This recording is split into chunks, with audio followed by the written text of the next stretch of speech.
L'espace est un milieu dur. On vous a souvent parlé des difficultés à atteindre l'orbite, de la nécessité de ramener toute son eau, sa nourriture, son oxygène et son carburant avec soi, des dangers de radiation ou des micrométéorites, et de l'impact sur le corps humain des conditions d'impesanteur. Ces paramètres rendent chaque mission habitée très complexe et poussent les astronautes dans les entraînements hyper sélectifs et difficiles. Lors des processus de recrutement, les agences spatiales mettent un soin tout particulier à évaluer la stabilité psychologique des candidats. En effet, il n'y a pas que le corps qui est mis à rude épreuve dans ce type de voyage. Aux difficultés que je vous ai citées, il faut rajouter le confinement en endroit exigu, entouré de machines très bruyantes. Il y a aussi la continence du danger. Savoir qu'on est en permanence à quelques mètres d'une mort certaine. Et malgré ces difficultés, il faut être capable d'effectuer les tâches demandées en collaboration avec un équipage. Pour comprendre comment ils influent les psychés humaines, des expériences visant à reproduire les conditions sur Terre ont eu lieu très tôt dans l'histoire spatiale.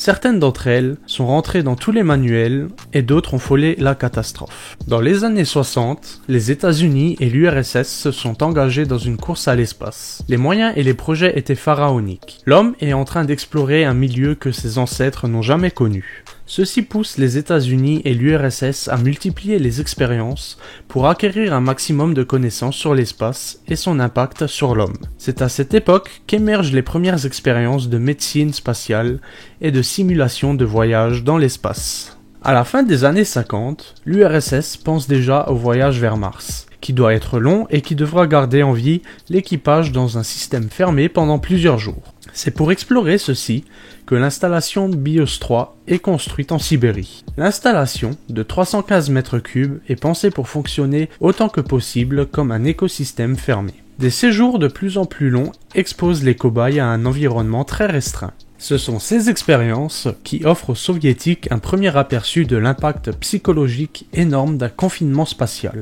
Les corps survivent mais les esprits dépérissent. Lors d'une de ces expériences, 2 hommes et une femme sont confinés pendant 6 mois. Ils finissent par s'attacher aux plantes dont ils prennent soin et qui fournissent une partie de leur nutrition. L'entrée accidentelle d'une mouche leur tient compagnie pendant plusieurs jours. Les soviétiques comprennent alors l'importance de garder le contact avec d'autres espèces vivantes sur Terre. Une des autres leçons de cette période concerne l'absence de vie privée. Tel que BIOS 3 est conçu, les occupants ne peuvent pas s'isoler les uns des autres. C'est un facteur qui pèse de plus en plus lourd dans les missions au long cours. Ces expériences fournissent le premier aperçu de certaines des contraintes d'un séjour dans un vaisseau ou dans une station spatiale. Pour les sujets humains, l'aventure est parfois douloureuse, surtout d'un point de vue psychologique. Cependant, à Moscou, en 1967, les choses vont beaucoup plus loin, voire même beaucoup trop loin. Une expérience est mise en place pour tester le stress intense dans un minuscule vaisseau. 3 hommes sont enfermés dans un compartiment de seulement 12 mètres carrés, soit la taille d'une chambre, et ne disposant d'aucune fenêtre. Ils doivent simuler un voyage d'une durée d'environ 1 an, à 3 dans 12 mètres carrés, en confinement complet.